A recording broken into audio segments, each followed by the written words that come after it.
Biden's inaugural address calls for unity while pushing racial division. Big tech ramps up censorship, and a real path to unity. All that and more on this episode of the Modern Monologue.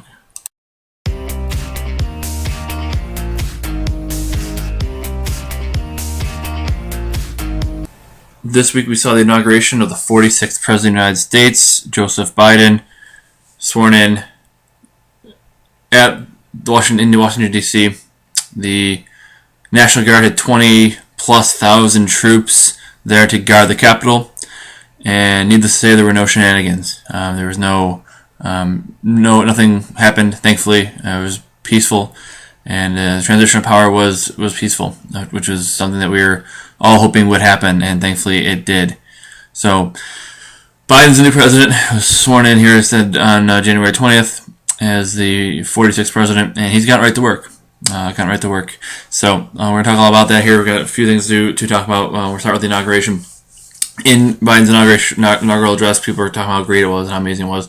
And on the surface, certainly it was. It was a nice speech calling for unity, calling for to be unified and to be for us all to come together and live in harmony and peace, which is certainly what we all hope for. A local radio host, actually the Medal of Honor recipient David Bellavia, said it. He said it was really awesome. It was really uplifting, and it was much like watching WrestleMania 3. It was very, very fake. Everything Biden said, if you believed it and if he believed it, it would be very great. It would be absolutely what we needed to do, what we needed to have as a country. But unfortunately, he doesn't even believe it. He didn't write the speech. He delivered it, and it was very short and staccato, just kind of saying 3 words at a time, and then and then that was it. And he called for unity, and that's certainly what we all want. But there is quite the divide here, and it's still there. The great president. Biden would be a great president if he could unify the country, and we all hope he does. It's certainly not looking that way based on the early returns. His idea for unity is to join his base, be a left winger, be even a radical lefty, and then you can be part of the unified America, unified under the same one idea, one set of ideas, one worldview, and that's all you can have. And that's if you don't have that, you're not unified. You're not unifying. But there has to be compromise. I mean, I know people talk all the time about there's got to be a middle ground, and there has to be, and there can't be a middle ground if there's no willingness to compromise. We're talking all about that, talking about what is kind of coming up next in this crazy world. But I wanted to tell a couple of quick little stories, and then some news to go along with this kind of the unity thing that Biden's been calling for. He's calling for unity, but he's pushing racial division. He said that one of the biggest problems America's facing right now is white supremacy. White supremacy is more prevalent than it used to be. But to push white supremacy, to say that is a big problem. I mean, they're already lumping in 74 million Trump voters as white supremacists. And that's just wildly inaccurate and very not a good way to unify. If you're telling 75 million people you're evil, that's kind of that's not a good way to bring them into your camp. This country has always been a country that has celebrated differences of opinion. If you have free speech, you have the ability to speak your mind, you have the ability to disagree. That's good. We should have that. And not unification of thought, and not one set of ideas is the only set of ideas that are welcome and worthy, and that's not okay. I mean, Trump moved the Republican Party way to the right, and Biden's trying to recalibrate that, but Obama moved the country and especially the Democrat Party way to the left. So Trump was moving it way to the right as a kind of counterbalance to that. Now Biden's moving back the other way. Well, we can't keep doing that every 4 years. Every 4 years, every 8 years, whatever. We can't we can't move the country way to the right or way to the left. That's just, one side has the utopia, the other side has hell, and that's not the way to unify. We're going to talk about how to unify. Coming up here, some ideas we have to actually work together and put our differences aside, or still fight for what we believe in, but not to downplay each other and be at odds with each other forever. So be sure to subscribe to this so you get all the updates. You don't miss anything. We have lots of content still to come. We're trying to get as much out as we can. If I could record every single day, I have enough content to record every single day. There's plenty of going on. It's never a slow news day. Not in 2020 and 2021. There's plenty going on, and the Biden administration is certainly providing plenty of fun content, fun things to talk about. So be sure to subscribe. You can subscribe on the YouTube channel. You can subscribe. You can email the show pavementroadproductions@gmail.com. That's pavementroadproductions@gmail.com. I'm your host, YoGrabaGaba. You can also like us on Facebook, facebook.com/pavementroadproductions here on this new show, the Modern Monologue, episode 3 here, talking all about it. So I want to talk a little bit about a couple of these unique things. And I think the best way to start off here is a little bit of a quote or a little clip I'm going to play for you here. It's from an interview a while ago. It's not even recently. Not even recently. It was Don Lemon, the race baiter himself, the hater, Don Lemon, interviewing Morgan Freeman, and they discussed race. So I'll start with that, and then we'll come back around to it. So I'll start with this video here, this clip. Do you think that race plays a part in wealth distribution, or either a mindset that you can't or cannot? Yeah. No. You don't? No, I don't. You and I, we're proof. Why would race have anything to do with it? Put your mind to what you want to do and go for that. It's kind of like religion to me. It's a good excuse for not getting there. Where are we? So there you go, and that's a great message here from Morgan Freeman. He says, that, and I think later in the clip too, he says that the racism is something that is perpetuated by the media. The media, it's really easy to just call somebody racist and move on, and you can take any argument they have away from them by just calling them racist. And if you keep stoking racial tension and creating fights and getting people to argue with each other and disagree, that's a really easy way to control people. I want to tell the story. This was something really powerful that happened to me recently. An African American man came to my young man, probably around my age, actually, maybe a little bit older, maybe a little younger, but right around my age. Came into my business and he started talking to me, and he said, "Hey, I just have a question for you." I said, "What's that?" He goes, "Why am I supposed to hate you?" And I was very confused. I looked at him. I'm like, I don't know what you mean. He goes, "Well, growing up, you would have been the kid who shared his lunch with me because you had better food than I had, or something that I really liked in your lunch, and you'd share it with me. Or we'd ride on the bus together, and we both liked the same music, so you'd share your earbud with me so I could listen to your jams. That's how I grew up," he says. "Why do I have to hate you now? Why is that something? Why do I now need to, not like you? Why am I supposed to be mad at you and hate you? My experience is not that I should hate people who don't look like me." And I really didn't know what to say. I was really taken aback. I'm like, wow, that's, he said, yeah, that's how I see it too. I don't know why all of a sudden, we're supposed to hate each other. I mean, there's always been issues, of course, but why can't we work together on them? Why are we supposed to hate each other and not get along and not be, people who look out for each other? I have no reason to not want anybody who looks like me or otherwise to have a more difficult life. I want everybody to have the same opportunities, and that's something that I'm very passionate about. I think a lot of people should have the same chances that everybody has. But taking things away from one person to give them to somebody else doesn't really do that. That just creates anger and resentment, and it does lead to hate when somebody feels like they've been robbed or stolen because of their opinion or because of how they look. Either way, white, black, Asian, anything. That's a problem, and that's one thing we definitely need to rectify. So stoking racial tension is not a thing that will ever unify. If you keep people hating each other, and he said to me, and this is his words to me, he said, I think they want us to hate each other, so we can't hate them. So we're busy fighting with each other to realize who's really causing all these problems. And it's not, it's not white people, it's not black people, it's not Asians, it's not, Native Americans. It's the media and the government.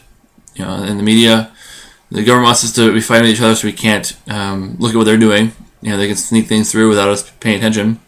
So we're too busy fighting with each other, and the media is going to run cover for them. And media is going to get rich and powerful because of that. And it was really interesting thing he said, and I really appreciated hearing it from him. So talking about racial tension, talking about racism here. I mean, they've been talking about racial equity here in the Biden administration. And when you hear equity, equity is the end of the line, where equality is the beginning of the line. Equity is Marxist, where equality is Lockean. So when the country was founded on capitalist values, John Locke, the idea was that everybody's created equal. And that obviously needed some tweaking along the way, because people weren't created equal. At the beginning, women couldn't vote, and Native Americans were ostracized, and blacks were enslaved. So it said all people were created equal, and it needed some updating, obviously, over the years, and it certainly has been updated now. Everybody now has the right to vote, and that things you can't erase the past. All you can do is try to build a better future. And so when equality is mentioned, the word equality means that everybody gets the same starting point and an equal starting point. Equity, on the other hand, is the opposite. Equity is equal result.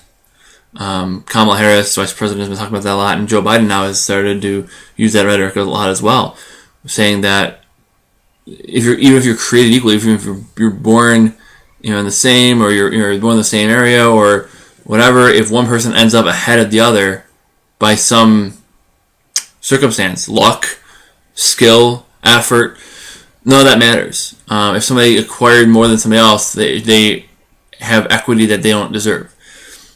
So if somebody, for example, works 80 hours a week and has 3 jobs, and before taxes they make $80,000 a year, and of course they lose a third of that to taxes, but if they make $80,000 a year because they work 3 jobs, well, they have more than somebody else. And and equality would say everybody has the same opportunity. Everybody starts at the same spot, and the decisions that you make and circumstances factor into it. Your upbringing, your luck, a lot of things factor into it. How successful somebody becomes. But they all start at the same spot. Anybody can work those 3 jobs. But then you get into things of like, okay, well, somebody had a child at a young age, and now like they have to take care of the child, they have child care, or they got married, or their parents passed away, or things like that. Or somebody comes from a more wealthy family, or more wealthy, better income in neighborhood. So things, everybody starts off born in the same way, but now you get to factors that create differences. And so, but equality says, okay, you all start at the same spot, and things are going to happen, but it's how you react to them that makes you different, and creates success and wealth. Now, equity, on the other hand, is saying that no matter what happens, you should end up in the same spot. So, for example, the person who works that 80 hours a week, 3 jobs, well, they make $80,000 a year, but somebody who has no income, that can't work or chooses not to, gets half of that now. So now that person who works 80 hours a week to make $80,000 a year, now gives away half their income to somebody, and they make 40. The person who works 0 hours a week gets 40, and now we're all even. So equity is very, very dangerous. Equity takes all the incentive out of everything. It gives you no reason to put in more effort than anybody else. If you want to be an artist, but you're really bad at art, that's okay. You don't need to work to make money. You just make your art, and somebody else will create something that the world actually needs. And that's where the disconnect is. You don't have to. You can go to school forever. You can go to school for 20 years, take an associate's degree, because somebody else is going to pay for it. Somebody who's working is going to pay for that because it's your right to go to college and get a great degree. It's not up to you to have to use it though. And so equity is a big thing. So on the lines of equity, we're talking about COVID, and there's so many things that could go over. I want to kind of keep it somewhat together here. But how about COVID? How about the outbreak of coronavirus and all those things? And now that the vaccination's coming out, and it's starting to vaccinate more people, and different states are more successful with it than others, and we can go into that. That's a whole other topic. But I want to point out what the CDC said. The CDC's original guidelines for outbreak for the vaccinating the society, public. And they had a model that they originally adopted that was based on racial equity. So the model that was eventually adopted said that if you vaccinate first responders and essential healthcare workers, frontline healthcare workers, and then start with the elderly, an age-based system, you will save more lives. That's most likely that will save the greatest number of lives. Getting the healthcare workers who are treating the elderly, and then the elderly, and treating those treating the sick as well, and then you vaccinate those, and then you go based on age and other factors from there. That was what was said would save the most lives, and that's ultimately what, for the most part, the rollout of the vaccination did. Now, the original plan that the CDC had adopted before that was a racial equity plan. So it said that the people who should be vaccinated first were non-medical frontline workers. So essential workers were non-medical. So that means grocery store workers, sanitation workers, different employees of the government, things like that. And for example, like a fast food restaurant or a gas station, right? Somebody who is considered an essential worker, but isn't in the healthcare field. And the reason that was originally adopted, and I'm not joking when I say this, the reason that was originally adopted was because more minorities work in those fields. So more minorities will get vaccinated first because more minorities work in those fields. And yes, more people will die ultimately because those people who are in nursing homes, who are old, elderly, they don't have necessarily much contact with gas stations, grocery stores, things like that, because they have people shop for them, things like that. So it's not going to be helping as many people as quickly. But the CDC's plan was, well, if people are going to die from this, at least it won't be the minorities. And granted, more minorities will die because, yes, age is still a factor, and those are the most susceptible. So the people who are most susceptible to dying are the elderly. But we don't need to vaccinate them. We need to vaccinate the people who are non-medical essential workers. Because if we want to make sure that the minorities are taken care of first because of equity, racial equity. So we have to make sure that the people who are minorities get vaccinated first. So if anybody's going to die, it's not the minorities. If old white people die, so be it, because at least the minorities are being protected and they will get vaccinated and live longer. That was what the CDC, Center for Disease Control, the people who are responsible for saving our lives and keeping us healthy and safe from viruses and deadly diseases, that was their plan to roll out this vaccination. Give it to minorities and non-medical essential workers first. Who cares if more people die by this model? At least it's the right people who die. What is their rationale? If that doesn't scare you, that doesn't frighten you, that doesn't really, really upset you, it should. Every time I hear the county executive of Erie County give a speech or give an update on COVID, he says, all right, so he goes, we're looking at the numbers now, and like it was earlier, the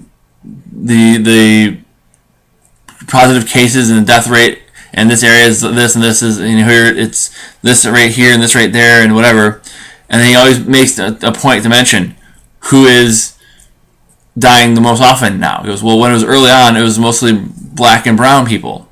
Now it's way fewer black and brown people, and that's a good thing. And my initial thought is, no, it's not a good thing. It shouldn't matter who is dying from COVID. It shouldn't matter if it's white, black, brown, green, yellow, orange, or purple who's dying of COVID. We should save everybody. Why does it matter what? Okay, well, at least if people are dying, it's only white people. I mean, what if the shoe was on the other foot? What if he came out and said, oh, well, people are dying, at least it's only black people. Or only brown people, only minorities are dying, thankfully. That would be horrible. Who would ever want to say that? Who would ever want to hear that? That's not acceptable. So you can't come out and say we want to take care of people, but only the right ones. No, it's not acceptable, and it shouldn't be something that we are looking into. Who cares who's dying of COVID? What race they are? We should protect all people. Vaccinate the most susceptible people have the best chance of dying. Vaccinate them and their healthcare workers, and then go from there. I'll be right back.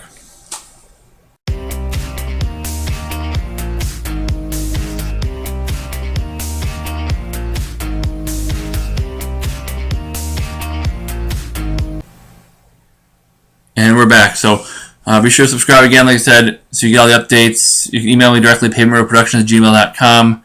Like us on Facebook, facebook.com/pavementproductions, and subscribe to the channel right below so you get all the updates so you don't miss anything. I'm YoGrabaGaba. I'm your host here on the Modern Monologue, episode 3. We talked about earlier about the Biden inauguration, how we talk about unity and how we want unity, but yet stoking the flames of racial division. You know, Biden could be a really great president if he'd actually just unify people. And one way to do that, and again, this is overarching theme of this episode here, is how to actually have unity, because you're not going to have unity the way it's going. Biden's not going to make it better. Newsflash for you, Biden's not going to help make things better. He's going to try to reverse everything Trump did, and he's going to push it more to the left. Right? Obama took the country way left, and then Trump pulled it back to the right. Now Biden's going to try to pull it back to the left. And that's not going to help. We've got to have an actual moderate. Biden pretended to be a moderate to get elected, and he's not as radical as some were. He's not Elizabeth Warren radical. He's not Bernie Sanders radical, but he's certainly not a moderate. And he doesn't really have his own agenda. That's why he didn't talk about his agenda or his plans when he was running for president. He just said, hey, his biggest accomplishment in 47 years of government is he's not Trump. That was what it was. I'm not the orange man. Okay, well, you want unity? This is steps. We're talking about steps towards unity. Big tech censorship is ramping up. We've got to be in the fight. We've got to fight big tech. We cannot let them continue to shut people down. Okay, cancel culture is going to kill us all. It's mutually assured destruction. Parler was shut down by Amazon Web Services because it was said that Amazon said that Parler was used for people to communicate and plan the Capitol riots. Okay, well, a couple people doing that, some fringe elements doing that. BLM was doing that all summer. Nobody said anything about it, by the way. But fringe elements doing it does not equal 75 million people. 75 million people did not do that. A couple, maybe 100 crazies did that. Okay, you can't say all crazies represent all the right, the whole Republican Party, all the conservatives. It's not true. It's simply not true. It's not accurate. It's a lie. You're not going to unify people by doing that. Just like we don't say that BLM and Antifa are all Democrats. All Democrats don't support BLM and Antifa. That's not true. All Democrats and Antifa do not support Antifa. They're not all BLM. So you can't make broad accusations like that with no evidence and put entire sections, half of the country, a third of the country, into one basket. You can't do that. You can't say all people are like this. That's very much like racism. It's like saying all blank people are like this. All minorities, all Hispanics, all gays are like this. You can't do that. That's not. You have to look at each person individually. So big tech. I want to talk about this a little bit here. Big tech censorship, shutting down Parler because they were saying it was used to plan the Capitol riots. Well, according to reports, none of the Capitol rioters had active Parler accounts. Not one. So we have to shut down Parler because they're used mostly by conservatives. That's the actual answer. Because the Capitol riots, along with Antifa riots, along with BLM riots, were perpetrated and coordinated through Facebook and Twitter, actually. Not Parler. But we're shutting down Parler because it was used to coordinate the riots. But that's not true. If you want to shut down Facebook and Twitter. Because they're the ones that were actually used. Parler was not used. Twitter said that they believe strongly, I believe it was Cambodia that was having an election. I want to say, I can't remember, but maybe it was Cambodia. And they They want to shut down the internet in the country so that people couldn't get differing opinions. They could only listen to what the incumbent president wanted. He's been in power for like 30 years, and they were trying to get other ideas and coordinate other thoughts against him. So he shut down the internet. So Twitter says, well, you shouldn't shut down or censor stuff before an election. That's wrong. We believe in a free flow of information. Oh, really? Like when you censor the press secretary and newspapers that you disagree with, who run stories that are not favorable to your candidate. Is that what you mean by open flow of information? No. Big tech, it owns everything. They own pretty much the whole world. We've got to, as conservatives, we've got to find our own way. We've got to support each other. There's different, there's conservative actors who are trying to get gigs in movies. We've got to support them. My Pillow is being canceled, being pulled off shelves because some bots, some keyboard warriors threaten to boycott the store. Okay, guess what? You got to stand up. You got to be strong. You can't cower. Because what if it was happening the other way? What if the shoe was on the other foot? What if the radical lefties were the ones who were being cut off? What if Democrats were told they couldn't use their platforms? How would things be? It would be a lot different. The best way to unify is to treat all people like you'd like to be treated. Period. If it's wrong for one person to do it, it's wrong for the other person to do it. Burning down a sign, a yard sign, is wrong. Doesn't matter who the candidate is. Doesn't matter if it's candidate Biden or candidate Trump. Burning down the sign is wrong. Destroying people's property is wrong. Doesn't matter what it's in the name of. It's in the name of peace and love, or if it's in the name of Twinkies. It doesn't matter. Racial equality, that's great. But doing something bad for a good reason is still bad. Wrong is wrong. And we have to have equal standards for everybody, or we're never going to be able to unify. Big tech censorship needs to stop. President Biden, you want to unify? Stop big tech from censoring your enemies, people who disagree with you. If you're that fragile, if you're a strong leaders take criticism all day, and they welcome it. They welcome people from the other side. If you're confident in your opinion, take people at their word. Have them argue with you, and debate them. If you're confident in your position, why do you have to censor them? If you're confident in your position. So big techs continue wrapping up their censorship. I'm sure there's plenty more to come. They've kicked off mostly conservatives on Twitter, and the liberals say, "Oh well, you're just complaining. Stop complaining." Okay, well if it's happening to you, wouldn't you be complaining? And that's why we have to come together on that. What's wrong is wrong. Okay, if it happened to you, you'd be mad. But since it's not happening to you, it's okay. Well, that's how it starts. That's how tyranny starts. Keep that in mind. Now, I do want to talk about the real path to unity. Okay, the real path to unity. We've got to stay unified. Okay, and we talk about this overall throughout the whole thing.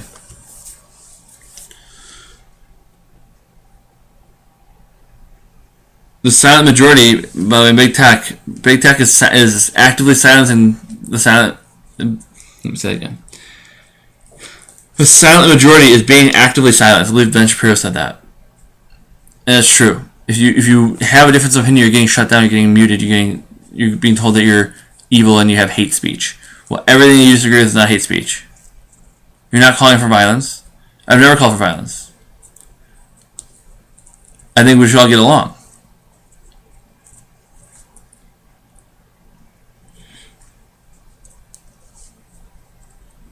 We were talking earlier about racial division, the division of race in the country. And Candace Owens had a great comment about that. She really did. She had a great comment on it. She said, when white people think black people need help to become equal with them, that's racist. So in other words, white people telling black people, I'm going to take from what I have and give to you so we can be equal. So I'm so awesome and so much better than you that I have to downgrade myself and then use that to upgrade you so we can be equal. How pathetic. How arrogant. How entitled. We don't need to be racially divided. Okay? The wealth gap doesn't see color. There's plenty of very wealthy African Americans, athletes, celebrities, actors, musicians. You know, the average income by minority, people say, oh, the white people are so rich and they don't care about anybody else. Yeah, I'll tell you what. The most wealthy race in the country, on average, is Asians. Okay? Think about that for a minute. So, it's not about that, all white people are rich, and it's just not true. There's plenty of white people who are on assistance and homeless and things like that. It doesn't matter about what color they are. It matters about their opportunity and what they do with that opportunity.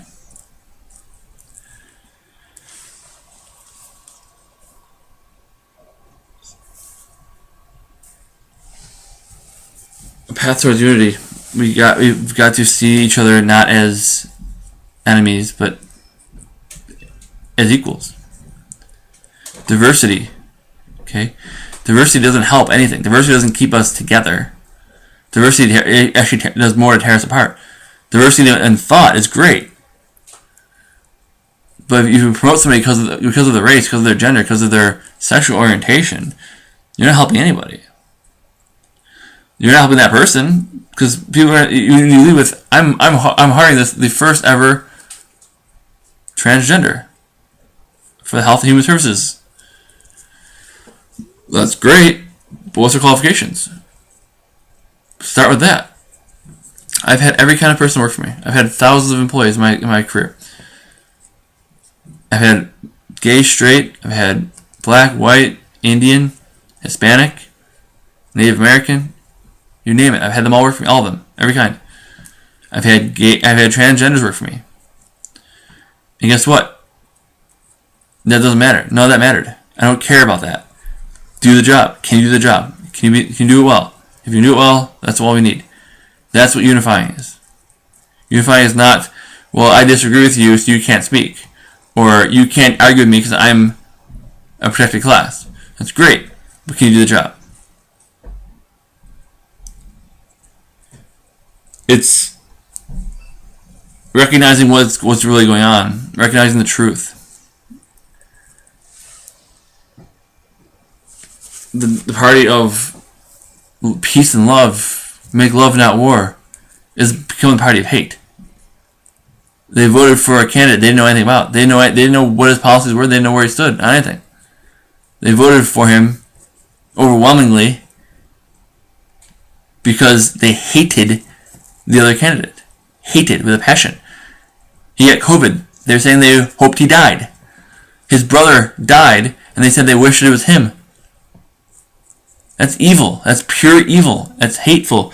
And if you want to unify, you've got to call out what it is. You can't let one standard for one and one standard for the other.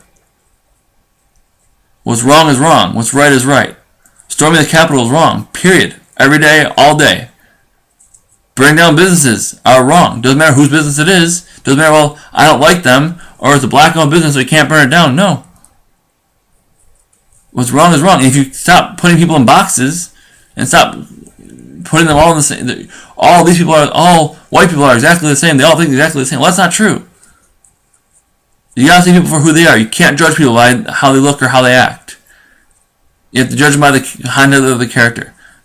You can judge them on how they act. You can't judge them on their things that they can't control.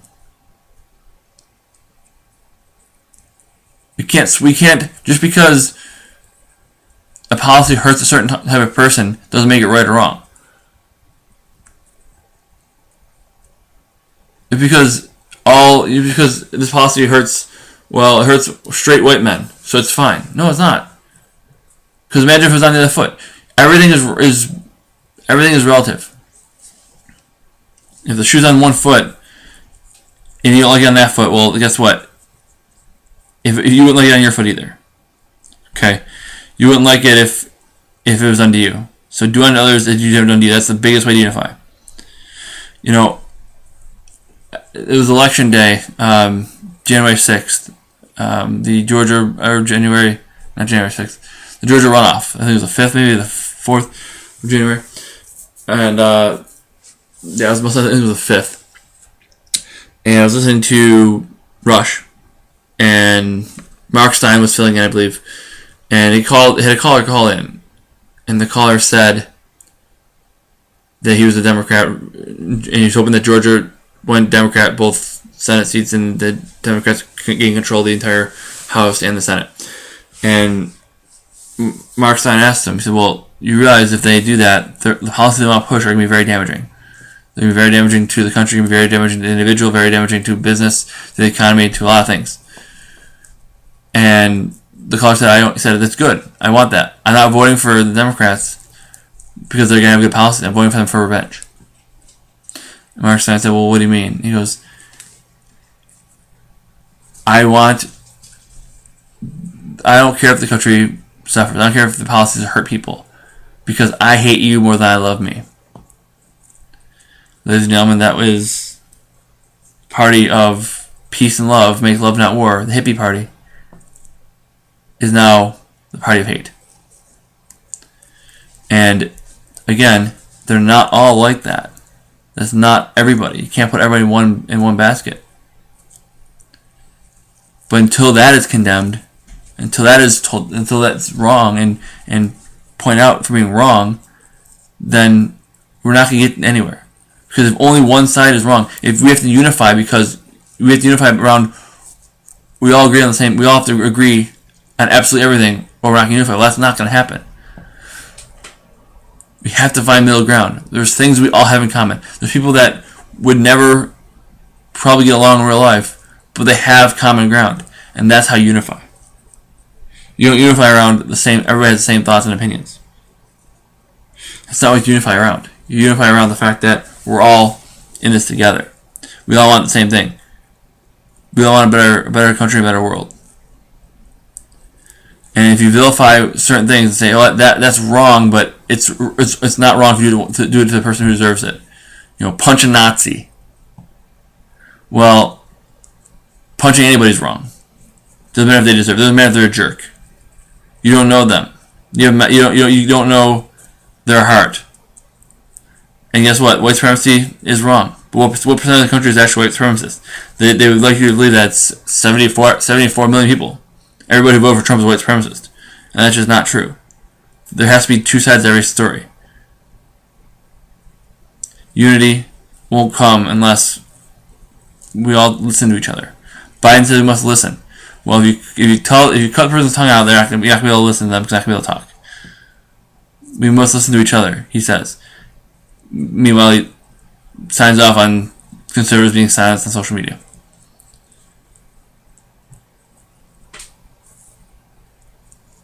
So, who can we trust? Who can we work with? Well, in the shows coming up here in the next few days, the next couple weeks, I want to talk about a little bit more about that. Classical liberals are the answer, by the way. Liberals and conservatives should unite against the fringes, against the totalitarians, against the progressives. Progressives aren't friends with conservatives, but liberals should be. Liberals and conservatives have a lot of the same values. They both believe that America is great. It has its problems, and they have different maybe ways of going at it and fixing those problems. But JFK, those Democrats who vote Democrat because they always have since the days of JFK. JFK would be a Republican today. We all want the same thing. We just have different ways of getting to it. I'm going to talk about that next on my next show. So be sure to subscribe so you get all that. I'm going to talk about Antifa. I wanted to talk about Antifa for a while. I want to kind of talk about what they're all about, and I'll bring that up on the next show as well. Antifa, I think, is Joe Biden said it was just an idea, and they're currently burning down Seattle again, even though they got Biden. They wanted him in office, they got him in office, and now they're burning down Seattle still because you don't negotiate with terrorists. We'll talk all about it coming up next. So be sure to subscribe if you want to say anything, and we'll be back in a few days or a week or so with a lot more content. Subscribe below. Like facebook.com/PayMoreProductions. Email the show PayMoreProductions@gmail.com. Tell us what you think. And share this post and tell your friends. Get the message out, and we gotta keep working together. We gotta listen to each other.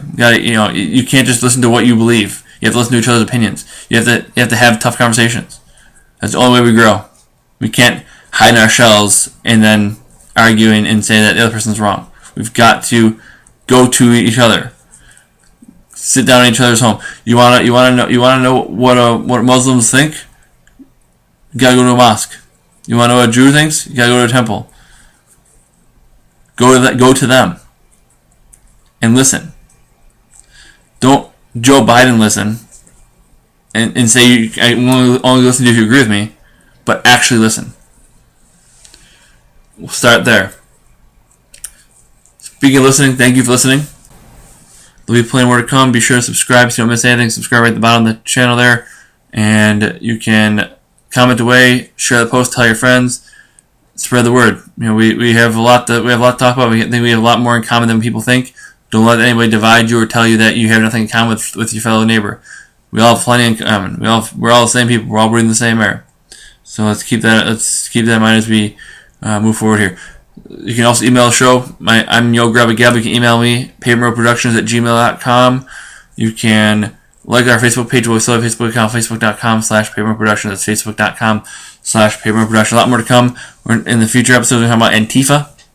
The idea, Biden said it's an idea. The idea is currently burning down cities across the U.S., Portland and Seattle, burning down right now. They got their man. They wanted Biden in office. They got that, and they're still burning stuff down. So we're going to talk all about that. Talk about the increasing divide between the left and the right, and finding some common ground, and how to negotiate and how to compromise on some things that we are so different on. We are all in this together, and we need to come together. So this show is hopefully going to help do that as well, and give everybody some things to think about as we move forward. Thank you for listening.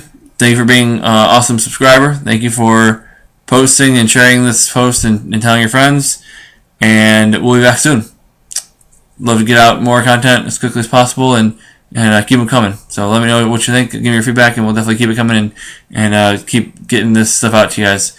Thank you for listening as always. And until next time, take care.